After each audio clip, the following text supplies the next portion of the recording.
પંચમહાલ જિલ્લાની ગાયત્રી શક્તિપીઠ ગોધરા ખાતે સર્વપિતૃ અમાવસ્યા નિમિત્તે સામૂહિક શ્રાદ્ધ તર્પણ સંસ્કાર કાર્યક્રમ યોજાયો. તારીખ 2/10/2024 બુધવારના રોજ સર્વપિતૃ અમાવસ્યા નિમિત્તે શ્રાદ્ધ તર્પણનો કાર્યક્રમ ગાયત્રી શક્તિપીઠ ગોધરા ખાતે યોજવામાં આવ્યો. કાર્યક્રમ શરૂ કરતા પહેલા શ્રી બચુભાઈ ત્રિવેદી દ્વારા યજમાનોને પ્રારંભિક માહિતી આપવામાં આવી. ડૉક્ટર ગિરીશભાઈ પટેલ, શ્રી કનકસિંહ બારિયા દ્વારા દીપ પ્રાગટ્ય કરવામાં આવ્યું. ત્યારબાદ શિવનદાસ દ્વારા इंसान से नफरत करते हो भगवान को तुम क्या पाओगे क्रांति गीत ગાવામાં આવ્યું. ત્યારબાદ વ્યાસપીઠથી શ્રી દીપકભાઈ શોખડાવાળા દ્વારા ખૂબ જ સરસ વાણીથી કર્મકાંડ સંપન્ન થયું. દિવ્ય પુરુષ તર્પણ માટે વિશેષ સંદેશ આપવામાં આવ્યો.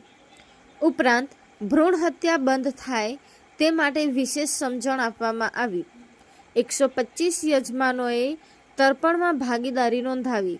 કાર્યક્રમના અંતે યજમાનોને સાહિત્ય સેટ આપવામાં આવ્યું અને દરેક યજમાનોએ યુગ નિર્માણના કાર્યમાં સહભાગી બનવાનો સંકલ્પ લીધો.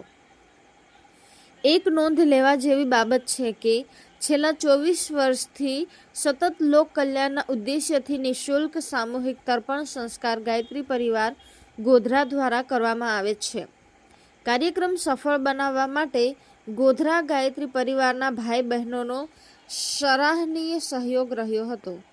જે ગાયત્રી પરિવારના પીળા કપડા જે પહેરેલા દેખાય છે એ બધા દિવ્ય મનુષ્ય કહેવાય, જે પોતાના ગુણોત્તર જીવન નિભાવતા વિશ્વકર્મા જીવ કલ્યાણ અર્થે જીવન જીવે એવા જે છે એને દિવ્ય મનુષ્ય કહેવાય. આજથી આપણો સંકલ્પ લઈને જજો, બસ તમારી પાસે 1 રૂપિયા કોઈ લીધા નથી, આ મફતમાં તમને મળે છે. તો એની સાથે પણ સંકલ્પ આજે લઈને જજો કે હું પણ ગાયત્રી પરિવાર સાથે જે પ્રજ્ઞાન પુત્રો બધા છે દેખાય છે બધા કે બહેનો પ્રજ્ઞાન પુત્રીઓ એમની સાથે જોડાઈ અને એમની પણ સાથે સાથ સહયોગ આપજો.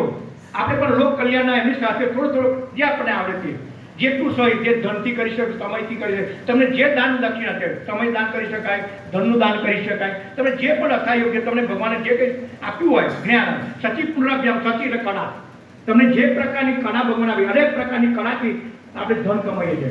કોઈ વાયરિંગથી કમાય, કોઈ સુધારી કામ કરે, રૂવારી કામ કરે, કોઈ ટર્નરથી, કોઈ ફિટરથી, કોઈ ડૉક્ટર થાય, કોઈ એન્જિનિયરથી, કોઈ કડિયા કામ કરે, કોઈ પાસ્ટરનું કામ, અનેક પ્રકારની જેને સચી પુનરાભ્યામ કળા ભગવાને અનેક પ્રકારની કળા લોકોને આપી છે. એના દ્વારા જે લક્ષ્મી આવે એ ધન આપણા પરોપકારના અર્થે થોડું ઘણું વપરાય એવો દરેક આજે સંકલ્પ એને દિવ્ય મનુષ્ય તર્પણ કરે કે પોતાના માટે નહીં પણ બીજાના પણ જીવનું કલ્યાણ મારી સાથે થાય એવા મનુષ્યો જે આ બધા બેઠે ફેલી રહ્યા બધા આ ગાયત્રી પરિવારના જેવું છે. આ ત્યારે જોવા 2 દિવસથી જોઉં એટલું સરસ ટીમ છે. ટીમ વર્ક કાલે મેં જોયું, એટલું સરસ ટીમ વર્ક હતું. એકબીજાને ગેટ ટુગેધર ખબર બી ન પડે, બધા એકબીજાને અલ્પદાની કામ લઈ આ ગોઠવતા હતા બધું. મને સર હું પ્રભાવિત થઈ ગયો કે કાગે આટલા સરસ એ ગુરુદેવે અમને બાંધી દીધા સાંકળથી, એકબીજાના મારાના મણકામાં બાંધી દીધા, મણકો છૂટો પડે એવું એક પણ દેખાતું નથી. મેં 2 દિવસ રહ્યો, બેકાર બપોર આવ્યો, શ્રીનાથભાઈના ઘરે રહ્યો, એમને વાતો સાંભળી, મને બહુ આનંદ થયો કે આટલું સરસ અહીંયા સરસ કાર્ય થાય છે. તમે આ કાર્ય અહીંયા નીચે સૂચિ પણ લખેલી છે અને આપણા ગાયત્રી પરિજનો છે એમની સાથે પણ તમે બધી સૂચિ જે કંઈ લખેલી જાણી લેજો અને એને મને હાથ સહયોગ બધા આપજો. આપણે પણ દિવ્ય મનુષ્ય બનવું છે, એવું દિવ્ય મનુષ્ય બનવું, તો આપણે પણ એની સાથે જોડો. આપણે કોઈ દાન સાથે બોલજો. ઓમ મરિત્યાગી દસ ઋષય આગછંતુ ગુરુહંતુ કીર્તાન ગલાન જલ છોડી દેવાનું.